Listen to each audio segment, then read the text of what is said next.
ಇದು ಒಟ್ಟಾರೆಯಾಗಿ ಇದು ಸಾಬರ ಬಜೆಟ್ ಅಂತ ಟೀಕೆ ಮಾಡಿದ್ದಾರೆ ಬಿಜೆಪಿಯಿಂದ ಇರೋದು ಮುಸ್ಲಿಮರಿಗಾಗಿ ಅವರ ಋಣ ತೀರ್ಸಕ್ಕೋಸ್ಕರ ಮಾಡಿರುವಂತ ಬಜೆಟ್ ಅಂತ. ಸರ್, ಈಗ ಇಷ್ಟು ಇದ್ರಲ್ಲಿದೆ 100 ಪೇಜಲ್ಲಿ 99 ಪೇಜು ನಮಗಾಗಿ, ನಾವು ಅಂದ್ರೆ ಹಿಂದೂಗಳಿಗಾಗೆ ಮೀಸಲಾಗಿದೆ ಅಲ್ವಾ.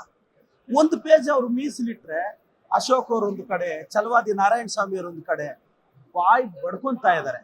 ನಾನು ಆ ಛಲವಾದಿ ನಾರಾಯಣ ಸ್ವಾಮಿ ಅವ್ರಿಗೆ ಹೇಳ್ತಾ ಇದ್ದೀನಿ, ಸರ್ ನಿಮಾನ್ಸ್ ಹಾಸ್ಪಿಟ್ಲ್ ಇದೆ ಸರ್, ಬಸ್ ನಂಬರ್ BMTCದು ಬಸ್ ನಂಬರ್ ಹೇಳ್ತೀನಿ. ಛಲವಾದಿ ನಾರಾಯಣ ಸ್ವಾಮಿ ಅವರೇ, BMTC ಬಸ್ ಹತ್ತಿ ನಿಮಾನ್ಸ್ ಹೋಗಿ ಚಿಕಿತ್ಸೆ ತಗೊಳ್ಳಿ. ನಿನ್ನೆ ಸಿದ್ದರಾಮಯ್ಯ ಸಾಹೇಬ್ರ ಬಗ್ಗೆ ಬಹಳ ಕೇವಲವಾಗಿ ಮಾತಾಡಿದ್ದಾರೆ. ಅದೇನೋ ವೀಲ್ ಚೇರು ಆ ಚೇರು ಅಂತ. ನಾನು ಛಲವಾದಿ ನಾರಾಯಣ ಸ್ವಾಮಿಗೆ ಹೇಳ್ತಿದ್ದೀನಿ, ಬಾಯಿ ಮುಚ್ಕೊಂಡಿರ್ಬೇಕು ಸರ್, ಬಾಯಿ ಮುಚ್ಕೊಂಡಿರ್ಬೇಕು.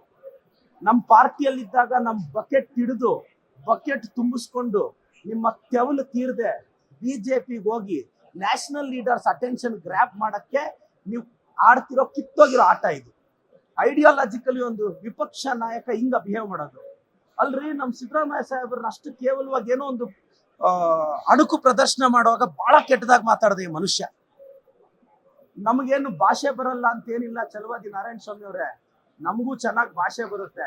ಆದ್ರೆ ನಮ್ಮ ಮುಖ್ಯಮಂತ್ರಿಗಳು ಉಪಮುಖ್ಯಮಂತ್ರಿಗಳು ನಮಗೆ ಸಂಸ್ಕಾರ ಕಲಿಸಿದ್ದಾರೆ, ರಾಜಕಾರಣ ಹಿಂಗ್ ಮಾಡ್ಬೇಕು ಅಂತ. ಇಲ್ಲ ನಿಮ್ಮ ಲೆವೆಲ್ ಇಳಿದು ಮಾತಾಡೋದು ನಮ್ಗೆ 10 ನಿಮಿಷದ ಕೆಲಸ. ಯೋಗ್ಯತೆ ಇದೆಯಾ ಕರೆಕ್ಟ್ ಆಗಿ ವಿಮರ್ಶೆ ಮಾಡಕ್ಕೆ? ಐಡಿಯಾಲಜಿಕಲಿ ಏಕವಚನದಲ್ಲಿ ಕಾಮೆಂಟ್ ಮಾಡ್ತೀರಾ? ದಮ್ಮು ತಾಕತ್ತಿದ್ರೆ ಬನ್ನಿ ಛಲವಾದಿ ನಾರಾಯಣ ಸ್ವಾಮಿ ಅವರೇ, ಮಾತಾಡೋಣ. ಅಲ್ಲಿ ಮೀಡಿಯಾ ಡಿಬೇಟ್ಗಳಲ್ಲಿ ಕೂತ್ಕೊಂಡಾಗ ನಮ್ಮ ಕಾಂಗ್ರೆಸ್ ಪಕ್ಷದಲ್ಲಿ ಇದ್ದಾಗ ಸಿದ್ದರಾಮಯ್ಯನವರು ಆಧುನಿಕ ಅಂಬೇಡ್ಕರ್ ಅಂತ ಅಂದ್ರಿ. SCDP ಫಂಡ್ ತಂದಿದ್ಯಾರ್ರಿ ಸಿದ್ದರಾಮಯ್ಯ ಸಾಹೇಬ್ರು, ಮಾದೇವಪ್ಪ ಸಾಹೇಬ್ರು. ಅದನ್ನ ಇವತ್ತೇನು ನಾವು ಬೇರೆ ಕಡೆ ಮಾಡ್ತಿಲ್ಲ, SC ST ವೆಲ್ಫೇರ್ಗೆ ಬಳಸ್ತಾ ಇರೋದು. ಈ ಬಡ್ಜೆಟ್ ಬುಕ್ ಓದಿ, ಪರಿಜ್ಞಾನ ಇದ್ರೆ ಈ ಬಡ್ಜೆಟ್ ಬುಕ್ ಓದಿ. ಛಲವಾದಿ ನಾರಾಯಣ ಸ್ವಾಮಿ ಅವರೇ ಖಬರ್ದಾರ್. Thank you sir. ಲೇಟೆಸ್ಟ್ ಹಾಗೂ ಇಂಟ್ರೆಸ್ಟಿಂಗ್ ಸುದ್ದಿಗಳಿಗಾಗಿ ಬಾಸ್ ಟಿವಿ ಕನ್ನಡ ಚಾನೆಲ್ನ ಸಬ್ಸ್ಕ್ರೈಬ್ ಮಾಡಿ. ಹಾಗೆಯೇ ಬೆಲ್ ಐಕಾನ್ ಪ್ರೆಸ್ ಮಾಡಿ. ಇದರ ಜೊತೆಗೆ ಫೇಸ್ಬುಕ್, ಇನ್ಸ್ಟಾಗ್ರಾಮ್, X ನಲ್ಲೂ ಮಿಸ್ ಮಾಡದೆ ಫಾಲೋ ಮಾಡಿ.